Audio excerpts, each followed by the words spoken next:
What? Yeah, they say bitch, but they don't say fuck. Meow meow. Yeah. Jester sounds like a bit of a cunt though. Hey, he's a bit of a cunt. He's alright. He's alright, he's learning. He's like 18 though. And just like social skills, wow. But yeah, so that's 352. I think we've got 2 more chapters. I don't know why they don't say fuck. I just decided that they had all the swear words except fuck and cunt. I don't know, some reason it just seemed like a good idea. They just say fucking hell. Fucking hell. As it's nasty. Okay. Well, I think we've got 2 tiny chapters left, so I think we should just fucking power on, because that's a good idea. It's only taken like an hour to do this whole last bit, like it's fine. Yeah. Okay, so, right, when's this gonna start? Yeah, they say effing and F off, I guess, which, effing cunt. Right, what are we? Chapter 30. Okay, and that's gonna start at 3:55. What's a plot hole? Well, honestly, King, it's... Oh, no! Oh, God, it's 5 a.m. Really? Have you guys gone into daylight savings time or something? I'll give you a plot hole in a second. Ta-ta-ta. Okay. Oh, Destrudes. Hello. So, chapter 30. There are a lot of plot holes, to be honest. It's like this first book's like, I try to plug a few in the second, but yeah. King. That's weird. Because it used to be, well, I don't know. We haven't lost our daylight savings time yet, though. I don't think. Yeah. Oh yeah, I guess it's Sunday night for you guys. Okay, well, I best keep fucking going then, shouldn't I? Oh, it is time to go. Okay, right. Right. I wrote this after the earthquake, so 2011. It's a long time ago, I know. But right, let's go. Okay. 5, 4, 3, 2, 1. Jesseth of Jail's Head, Book 1, Bloodkin, by Kathy Ashford. Chapter 30. The Beltane riots, as they came to be known, were over almost before they had begun. I was unconscious for 3 days after Anna used her Hyavan on me. When I finally woke up in the hospital, Hyun was checking my vital signs. Oh, Jess, you're awake. How do you feel? Pretty much like my head had been run over by a steam carriage, but I managed to clear my throat and croak out a fine, thanks. Good. Everything seems fine here. I'll send in Charlie if you want. He's been hovering outside your room the entire time. I tried to raise myself up on my elbows, but failed miserably and fell back. What did Hyun mean, the entire time? How long have I been out? 3 days, boyo. You'd had some pretty serious psychosolitary thrown at you, but everything seems to be in working order. What about Thale? What about the Queen? Is she okay? Oh, yeah, she's fine. Brought her in for a quick checkup, and now she's back at the castle trying to sort this mess out. Oh, here he is. Hello, Charlie. Jesseth? Charlie whispered as if he couldn't believe his eyes. My mentor looked bloody awful. His face was bruised and scratched, and there were deep black circles underneath his bleary red eyes. Hey, Charlie. Charlie made a noise that sounded dangerously close to a sob and scrubbed at his face. You're awake. Thank Lilbert you're alright.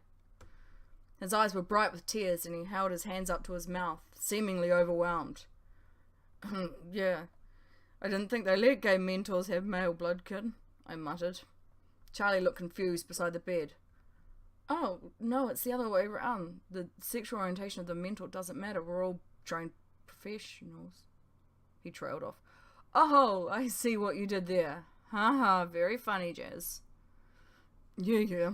Was everyone else? They just popped out to get some lunch. They should be back. Oh, look, here they are now. I tried to turn my head to look at the door. Oh, Charlie, is he awake yet? I heard Lolita ask from outside. Yes, come in and see. He's been asking about you. I thought that was a bit of a stretch, but the others slowly filed into the room. Lolita stuck close to Jimmy, and they were followed by Aliak, Anna, Jeets, and even Lux was there. Is this everyone for now? Good. I'll leave you to it then, Joseph. Try not to tire him out too much, okay, you lot? Hayum left my hospital room and closed the door behind him. Oh, Jazz, I can't believe you're okay. Lolita couldn't contain herself any longer and threw herself at me, hugging my aching shoulder. Ow. Yeah, thanks, Letha. I'm fine. She stood back with a rueful smile. Sorry, I'm just pleased to see you. The group pulled up seats around the bed while Lolita and Charlie perched down the end, and everyone filled me in on what had happened back in the city during the riots. Anna had been following the royal procession, invisible the entire way, and after the Queen and I had escaped, she had gathered up my Bloodkin friends and sent them through the Thistle's tunnel to hide at her apartment. When the angry crowd had reached the quarter, many of the Niathi had tried to block their way through the gates. Anna had realized what was happening and took Charlie with her, racing through the tunnel unseen to try and shut down the Psycho-Solace who had been using the Hyavan to whip the humans of the city into an anti-Niathi killing frenzy. There had been 6 of them, dotted around the human areas of Lille, and Anna had dispatched them one by one as the temple Psycho-Solace had moved into the quarter and quelled the rioters' rage. It was the early hours of the morning by the time they had found them all. Then Anna and Charlie had made their own way through the tunnel under the hills to retrieve Thealik and me. They had arrived just as the small group of attackers were searching the cottage. They had managed to kill all 3 of them, all Mingles, then found the body of the forest. Charlie had carried my unconscious body back to Lille himself, and the Queen and I were taken straight to the Solace. What? So you didn't get the other one?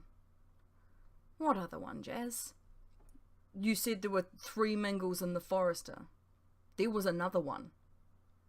Anna gave me a hard look. Are you sure? I nodded. There was a 4th one. He was very tall, the leader. He was speaking Niathi.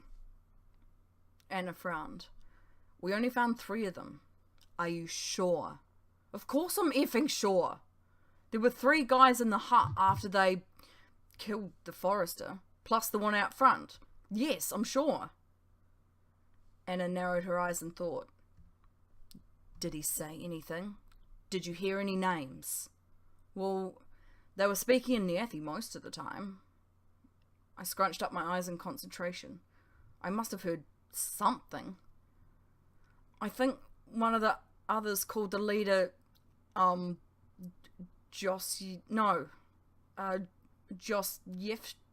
or something? Anna pulled back in surprise. Not Josyevcha, she demanded impatiently.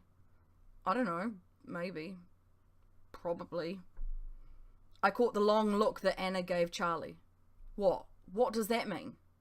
Shh, nothing really, Jazz. Don't worry about it. I gazed about the room. Everyone seemed red-eyed and kind of bleak.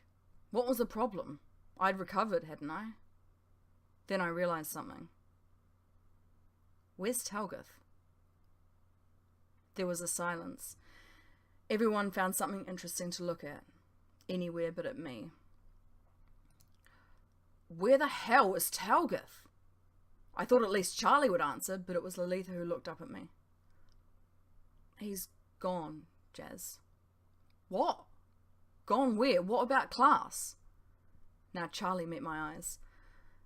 Well, because of the riots, Mir Roderick has decided to start the summer break early. So you're on holiday now? I waved this away. Yeah, but where's he gone? Back to Jail's Head. Lolita shook her head and took a deep breath.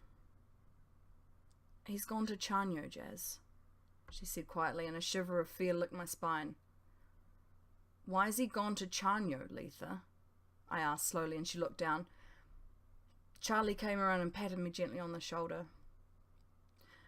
I'm sorry, Jazz. It's Thomas. He didn't make it. Talga's taken his body back to his family.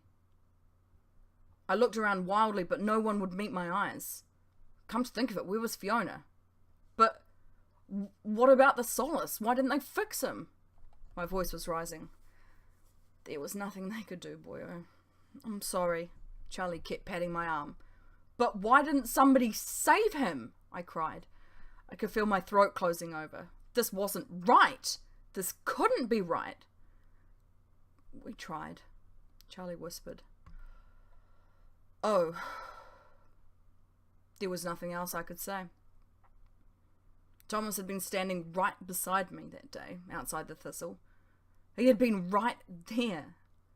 I suddenly felt quite ill. Come on, everyone. Let's go and give Joseph some peace. Aliak murmured, and all the others filed out of my room, patting me lovingly on the way. I couldn't even feel them. Thomas was dead. Finally, it was just me and Charlie left. He sort of hovered beside me, unwilling to go. Well, where's Theolique? I demanded. Surely the Queen would want to see me. She's at the castle, under a full guard. They'll have to find her a new advisor. The memory of the burning carriage came back to me with a sickening jolt. Did Mer Sebastian die? I asked flatly, and Charlie nodded, his eyes downcast. He fished into his pocket and pulled out a crumpled piece of paper. She left this for you, he said, handing it over. I warred between wanting to read it in private and desperation to see what she had said. Desperation won, and I opened the note, smoothing out its creases. It was ridiculously short, written in her neat script. Lord Joseph, thank you for everything. YM. What? Is this it? I demanded, turning the page over to see if there was more, but there was nothing but the few brief words. Charlie nodded, still looking away. But we slept together. That got his attention. He looked up, surprised. Thomas is dead, and Talga's gone, and I slept with Thale, and all I get is this? I cried, almost hysterical. Oh, Jazz, I'm so sorry. But I love her, I screeched. Then unbidden tears were leaking out of my eyes. I effing love her, and I saved her, and this is all? I choked on a sob. Charlie sat beside me and gathered me up with his long arms, and I cried, ugly, messy, snotty tears into his shoulder, and he stroked my hair, just like a mother would do. But I love her, I whispered again. I know, kiddo, Charlie told me gently. I could feel his voice through his chest. But she got a fair wallop from Anna. She was probably not herself. She may not remember most of the day. What? I sniffed. She can't even remember. It's too early to tell, JJ. I'm sorry. And that was it. Thalie couldn't even remember those precious, magical hours we had been together. I had thought, after the horrible, hideous day, that it would be the start of something great, something bloody wondrous, and she couldn't even remember. This was too much. It was too effing much. I think I would like to be alone now, I told Charlie stiffly. He nodded and released me, and I wiped my nose as he stood. Okay, Jazz, I'll, be here if you need anything, okay? I sank back into my bed as he closed the door behind him. Then I couldn't hold it in any longer. As I hadn't done since I was 16 years old, I buried my face in my pillow and wept, tears of rage and hurt and frustration. Great, heaving, breathless sobs until I wore myself out and fell into a deep, dreamless sleep. End of chapter 30.